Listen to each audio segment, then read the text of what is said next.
ಅಕ್ರಮ ಅಕ್ಕಿ ಸಾಗಾಣಿಕಾ ವಾಹನವನ್ನು ಹಿಡಿದ ಬಾದಾಮಿಯ ಫುಡ್ ಇನ್ಸ್ಪೆಕ್ಟರ್. ಸರ್ಕಾರದ ಲೈಸೆನ್ಸ್ ಇಲ್ಲದೆ ವಿವಿಧ ಯೋಜನೆಯಡಿ ಫಲಾನುಭವಿಗಳಿಗೆ ಹಂಚುವ ಅಕ್ಕಿ ಸಾಗಿಸುತ್ತಿದ್ದಾಗ ದಾಳಿ. ಬಾದಾಮಿ ಪೊಲೀಸ್ ಠಾಣೆಯಲ್ಲಿ ಪ್ರಕರಣ ದಾಖಲು. ವಾಹನ ಮಾಲೀಕ ಮತ್ತು ಚಾಲಕನ ಮೇಲೆ ಪ್ರಕರಣ ದಾಖಲಾಗಿದೆ. ಬಾಗಲಕೋಟೆ ಜಿಲ್ಲೆಯ ಬಾದಾಮಿ ಪೊಲೀಸ್ ಠಾಣೆಯಲ್ಲಿ ಸರಹದ್ದಿನಲ್ಲಿ ಬರುವ ರಾಮದುರ್ಗ ಕ್ರಾಸ್ನಿಂದ ಮುತ್ತಲಗೇರಿ ರಸ್ತೆಯ ಮಾರ್ಗ ಮಧ್ಯದಲ್ಲಿ ಅಕ್ರಮವಾಗಿ ಸಾಗಿಸುತ್ತಿದ್ದ ಅಕ್ಕಿಯ ವಾಹನವನ್ನು ಫುಡ್ ಇನ್ಸ್ಪೆಕ್ಟರ್ ಮಂಜುನಾಥ ರೊಟ್ಟಿಯವರು ಹಿಡಿದಿದ್ದಾರೆ. KA04 SC 2796 ವಾಹನದಲ್ಲಿ 22 ಚೆಂಡು ಗಟ್ಟಿದ 1025 kg ತೂಕದ ಒಟ್ಟು 35,875 ರೂಪಾಯಿಗಳ ಮೌಲ್ಯದ ಅಕ್ಕಿಯನ್ನು ವಶಕ್ಕೆ ಪಡೆದಿದ್ದಾರೆ. ಬಾದಾಮಿ ಪೊಲೀಸ್ ಠಾಣೆಯಲ್ಲಿ ಘಟನೆ ಸಂಬಂಧಿಸಿದಂತೆ ವಾಹನ ಚಾಲಕ ಮತ್ತು ಮಾಲೀಕನ ಮೇಲೆ ಪ್ರಕರಣ ದಾಖಲಾಗಿದೆ. ಫುಡ್ ಇನ್ಸ್ಪೆಕ್ಟರ್ ಮಂಜುನಾಥ್ ರೊಟ್ಟಿಯವರ ಈ ಕಾರ್ಯಕ್ಕೆ ಸಾರ್ವಜನಿಕರು ಮೆಚ್ಚುಗೆ ವ್ಯಕ್ತಪಡಿಸಿದ್ದು, ಸರ್ಕಾರದ ವಿವಿಧ ಯೋಜನೆಗಳ ಅಡಿಯಲ್ಲಿ ಫಲಾನುಭವಿಗಳಿಗೆ ಹಂಚುವ ಅಕ್ಕಿಯನ್ನು ಅಕ್ರಮವಾಗಿ ಸಾಗಿಸುತ್ತಿರುವವರ ಮೇಲೆ ಶಿಸ್ತುಬದ್ಧ ಕಠಿಣ ಕಾನೂನು ಕ್ರಮ ಆಗಲೇಬೇಕು ಎಂದು ಆಗ್ರಹಿಸಿದ್ದಾರೆ. News report YH Walikar. ನಾವು ಕೊಡೋಣನ್ರಿ ಚೀಲ ನಾವು ಕೊಡೋಣ್ರಿ ಈ ಮ್ಯಾಕ್ ಹೋಗಿರಿ ಅದನ್ನ ಅದೇನ ಅಂತಾರಲ್ಲ ಯಾವಾಗ ಬಂದ್ರೆ ನಾನು ದರ ಸರ ಕೊಡ್ತಾನೆ ನಾನು ಲೆಕ್ಕ ಆಗಿಷ್ಟು ನನ್ನ ಬಾಡಿ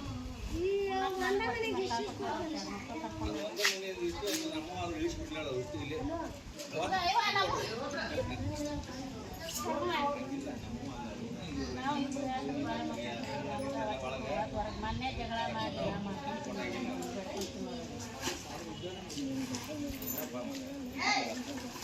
ನಾನು ನಿಮ್ಗೆ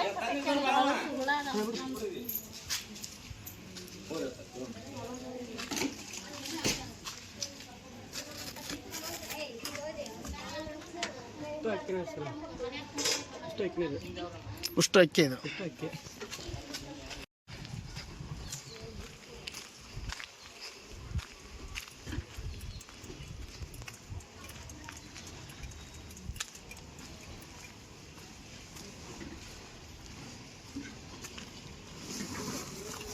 ಏನೋ ಭಯ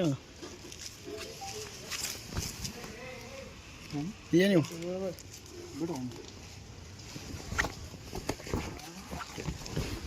ಏನು ಇದು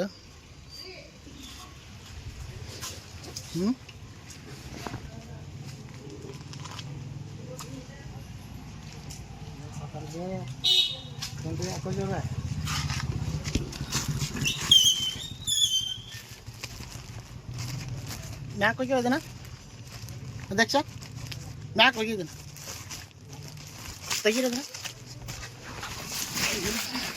ಇದು ಮ್ಯಾಕ್ ಇಟ್ಕೊಡಿ ನೀವು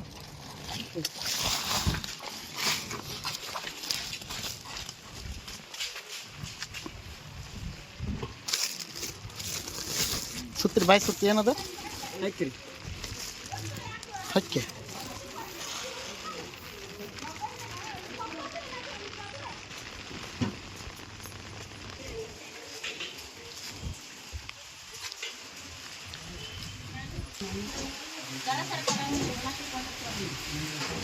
ಕಾಟತ್ತು ಈ ಕಡೆ ಕೊಡ್ಬಾರ್ದ್ರಿ ಯಾರಿಗಾರು ಕೊಡ್ರಿ ಬಡಬಗ್ರಿ ಇರ್ತಾರ ಅವ್ರು ಕೊಡ್ರಿ ಕಾಡು ಇಲ್ಲಾರಿಗೆ ಅದನ್ನ ನೆನೆಸ್ತಾರ